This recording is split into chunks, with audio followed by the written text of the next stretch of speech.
Assalamualaikum warahmatullahi wabarakatuh. Kami dari kelompok 2 ingin mempresentasikan tentang penelitian dengan menggunakan metode deskriptif kualitatif. Halo teman-teman, nama saya Yusuf Nasrullah. Halo teman-teman, perkenalkan nama saya Nada Syifa Ramawati. Halo, perkenalkan saya Junisa Tania Putri. Saya Ardias Munarobi. Pengertian dari penelitian deskriptif kualitatif adalah penelitian yang menggunakan metode naratif deskriptif atas sebagai hasil datanya. Data-data yang ditampilkan apa adanya, diubah menjadi sebuah narasi deskriptif. Jenis penelitian kualitatif memiliki beberapa karakteristik, yaitu sebagai berikut.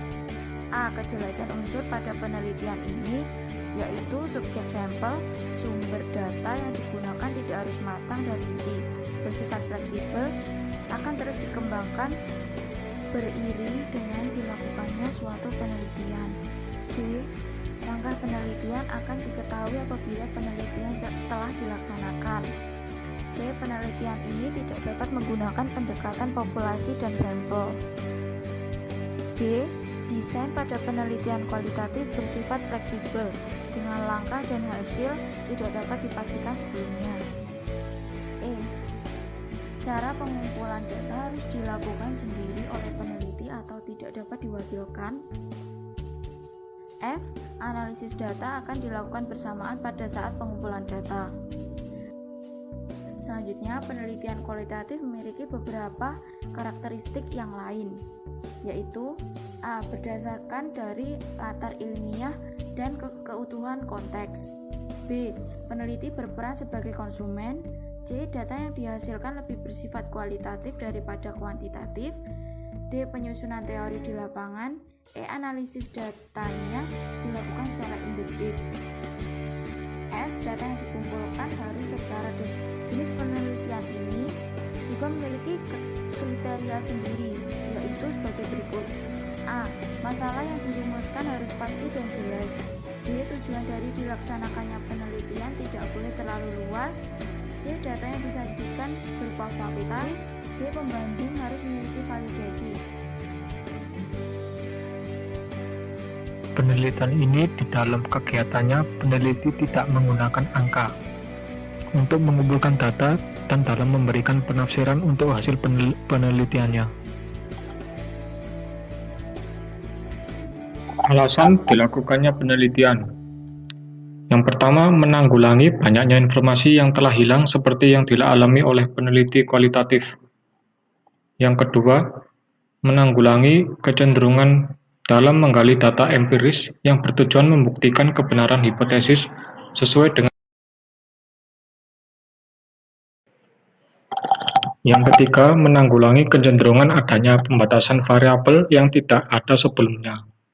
Yang keempat, menanggulangi adanya indeks-indeks kasar seperti yang ada dalam penelitian kualitatif.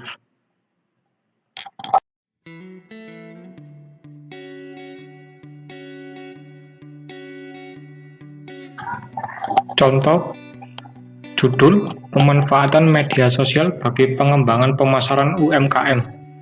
Studi deskriptif pada distro di kota Surakarta.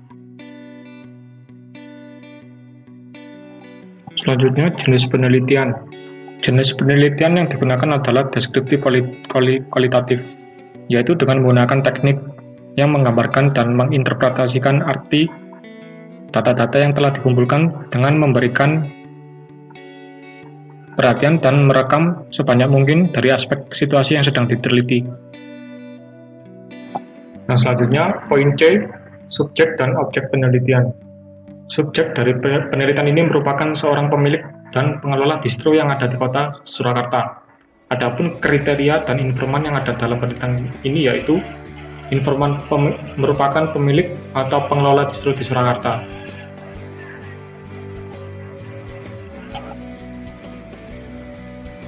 Selanjutnya, jenis data. Jenis data primer, data yang dikumpulkan oleh peneliti berdasarkan informasi yang didapatkan melalui informan dan diperoleh melalui hasil wawancara atau observasi. Yang selanjutnya, data sekunder, data yang dikumpulkan dari hasil studi, pustaka, referensi, jurnal, artikel, dan lain-lain. Selanjutnya, saya Nada Syifa Rahmawati akan menjelaskan bagian 2. Judul penelitian deskriptif kualitatif yang kita ambil adalah respon publik dan tindakan yang tepat dari pihak terkait terhadap kasus pelecehan seksual di kalangan artis. Setelah mengetahui mengenai judul dari penelitian kami, berikut adalah contoh latar belakang dari hasil rangkuman beberapa sumber yang ada di internet. Selanjutnya, saya akan menjelaskan mengenai topik yang akan kita bahas pada penelitian ini. Pelecehan seksual juga dapat didefinisikan sebagai bentuk perilaku yang berkonotasi atau mengarah kepada hal-hal seksual yang kemudian dilakukan secara sepihak yang tidak diharapkan oleh orang yang menjadi korban, sehingga dapat menimbulkan reaksi negatif seperti rasa malu, marah, benci, tersinggung, dan lain sebagainya. Kekerasan seksual biasanya tidak mengenal indikator-indikator tertentu untuk memilih siapa korbannya. Siapa saja bisa mengalaminya dan dapat terjadi di mana saja. Tidak hanya terjadi pada kalangan perempuan saja, laki-laki, bahkan anak-anak pun dapat mengalami hal seperti ini. Terjadinya pun bisa di tempat yang dianggap paling religius, sebagai contohnya yaitu masjid atau tempat ibadah lain. Selanjutnya yaitu penjelasan ringkas kajian pustaka dan sumber pustaka. Kajian pustaka sendiri merupakan jawaban dari rumusan masalah sekaligus menjawab tujuan-tujuan yang kita sudah rancang sebelumnya. Berikut merupakan contoh kajian pustaka yang kita sudah buat dan rangkum dari beberapa sumber yang kita dapatkan melalui media online. Kemudian daripada itu, sumber pustaka merupakan kumpulan informasi-informasi dari buku, artikel maupun jurnal yang kita sudah ambil datanya untuk menguatkan informasi yang ada pada kajian pustaka. Yang selanjutnya yaitu ruang lingkup penelitian. Variabel yang disasar dapat diambil dari penonton televisi pada umumnya atau masyarakat yang menonton televisi.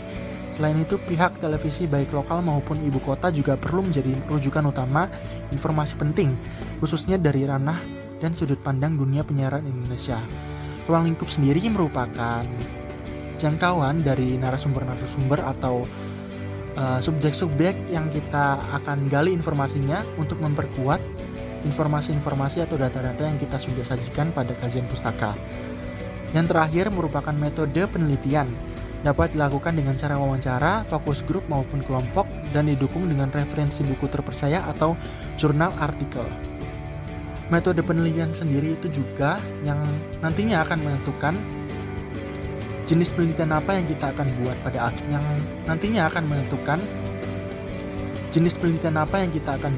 akhirnya, Demikian penjelasan dari kelompok kami. Jika misalnya ada pertanyaan bisa ditanyakan melalui kolom komentar. Mohon maaf apabila ada kesalahan dalam pengucapan ataupun tutur kata kami. Terima kasih. Wassalamualaikum warahmatullahi wabarakatuh.